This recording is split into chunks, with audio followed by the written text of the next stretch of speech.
પ્રસ્તુત છે પ્રાસંગિક. આજનો વિષય છે વિશ્વ પ્રકૃતિ સંરક્ષણ દિવસ.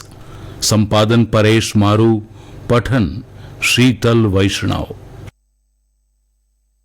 દર વર્ષની જેમ 28 જુલાઈના રોજ આખા વિશ્વમાં પ્રકૃતિ સંરક્ષણ દિવસ તરીકે ઉજવણી થાય છે. આ દિવસ આપણને યાદ અપાવે છે કે આપણું જીવંત અસ્તિત્વ પ્રકૃતિ પર નિર્ભર છે. કુદરત એટલે માત્ર વૃક્ષો કે પર્વતો નહીં, પણ જીવનના દરેક શ્વાસનું સ્ત્રોત છે. આજના આધુનિક યુગમાં જ્યારે વૈજ્ઞાનિક ઉન્નતિ થતી ગઈ છે, ત્યારે માનવી પ્રકૃતિથી દૂર થતો ગયો છે. પરિણામે આજનો સમય પ્રકૃતિ સંરક્ષણ માટે ગંભીર ચિંતન અને પગલાં લેવાનો છે. પ્રકૃતિ એટલે જ્યાં જીવ છે, જ્યાં શાંતિ છે, જ્યાં જીવન છે. તેમાં વનો, નદીઓ, પર્વતો, પ્રાણી, પક્ષીઓ, પાણી, હવા, માટી વગેરે સર્વ સામેલ છે. આપણે રોજબરોજ જે પાણી પીએ છીએ, જે અન્ન ખાધું છે, તે બધું પ્રકૃતિ દ્વારા મળ્યું છે. તેનાથી વધુ મૂલ્યવાન કંઈ નથી. વિશ્વભરમાં વૃક્ષોના ધડાધડ નાશ, નદીઓનું સુકાવટ, પ્રદૂષણનો વધારો, ઔદ્યોગિકરણ અને શહેરીકરણના લીધે ગ્લોબલ વોર્મિંગ વધી રહ્યું છે. કુદરતી આપત્તિઓ વધતી જાય છે. પ્રાણી પ્રજાતિઓ લુપ્ત થવા લાગી છે. આબોહવા અસહ્ય બની રહી છે. આવો સમય હવે માત્ર ચિંતનનો નહીં, પરંતુ ક્રિયા પ્રેરિત જાગૃતિનો છે.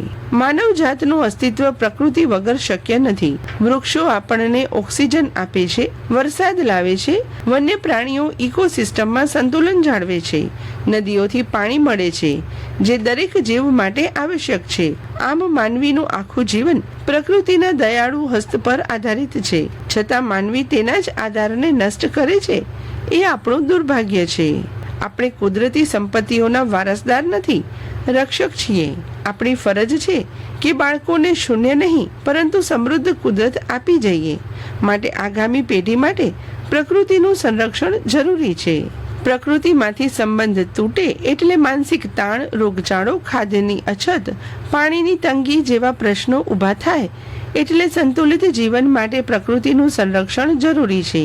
ખેતી, ઔષધિઓ, પર્યટન વગેરે ખેતરો કુદરત પર આધાર રાખે છે. જો કુદરત નાબૂદ થશે તો આ ક્ષેત્રો પણ નુકસાનમાં જશે. માટે આર્થિક લાભ માટે પ્રકૃતિનું સંરક્ષણ જરૂરી છે. દરેક નાગરિક પોતાની જીવનશૈલીમાં થોડા ફેરફાર કરે તો મોટું પરિવર્તન આવી શકે છે. દર વર્ષે ઓછામાં ઓછું એક વૃક્ષ વાવી પાણી અને વીજળીનો કરકસરપૂર્વક ઉપયોગ કરીએ. પ્લાસ્ટિક અને કેમિકલથી બચીએ. કુદરતી વસ્તુઓ પસંદ કરીએ. વાહનોનો ઉપયોગ ઘટાડી ચાલવું કે સાયકલ ચલાવીએ. કચરો અલગ પાડી અને ફરી વપરાશ લાયક બનાવીએ. શાળાઓમાં, ઘરમાં અને સમાજમાં પર્યાવરણ અંગે જાગૃતિ ફેલાવીએ.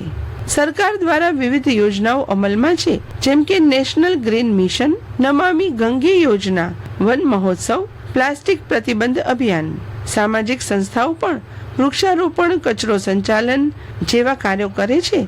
પણ આ તમામ પ્રયત્નોની સફળતા ત્યારે જ શક્ય બને જ્યારે જન ભાગીદારી મળે. વિદ્યાર્થીઓ તો પ્રકૃતિના દૂત સમાન છે. વૃક્ષો વાવી પર્યાવરણ વિષયક પપેટ શો, પેઇન્ટિંગ, નાટક, નિબંધ સ્પર્ધા જેવા માધ્યમો દ્વારા મોટી જાગૃતિ લાવી શકાય છે.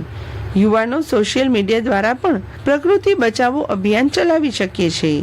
પ્રકૃતિ સંરક્ષણ દિવસ માત્ર ઉજવવાનો નહીં, પણ જીવવા જેવી ભાવના છે. કુદરતનો પ્રેમ જીવનનો મર્મ છે. આપણી એકતાની તાકાતથી જ પ્રકૃતિને ફરીથી જીવંત બનાવી શકાય છે.